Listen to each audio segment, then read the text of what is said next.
Today I'm going to start first Chinese lesson. You need to pay attention on my explanations.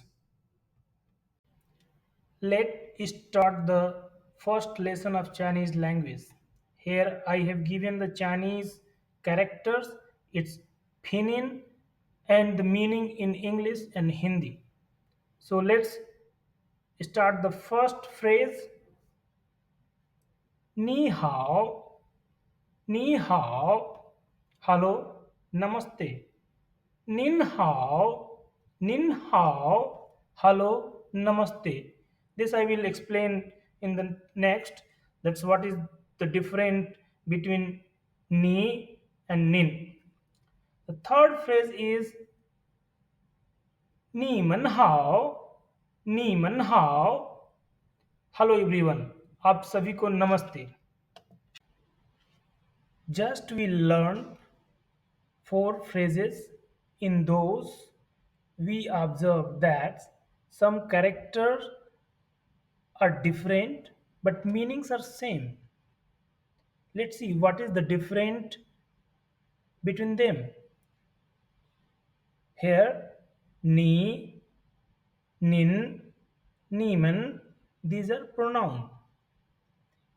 Ni uses for singular, nin uses for polite, niman uses for plural. In English, the meaning is same, you, but in Chinese, its meanings are different. But Hindi goes with the Chinese, like ni means tum, nin means aap, ni man means aap log. In fourth row, the character is how. This is adjective, means good or fine. In Hindi, अच्छा या बढ़िया.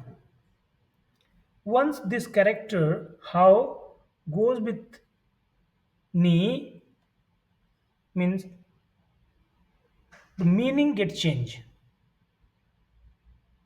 Once they are separate, meaning is different. Once they go together, the meaning get changed. The two characters come like ni hao means hello, namaste. Now here is another three new phrases. Let's start learning. The first phrase is CSA. CSA. Please pronounce with me. So you will also able to pronounce the same way. CSA. Thank you. धन्यवाद. तुई पूछी. तुई पूछी. I am sorry. क्षमा कीजिए. May क्वानसी. May क्वानसी. That's okay. कोई बात नहीं. So we have learned six phrases today. So friends, you need to practice more and more. So these phrases will be on your mouth. You will able to pronounce them. If you have any problem, you just comment to me. So I'll reply back to you. Thank you. Thank you very much for watching my video.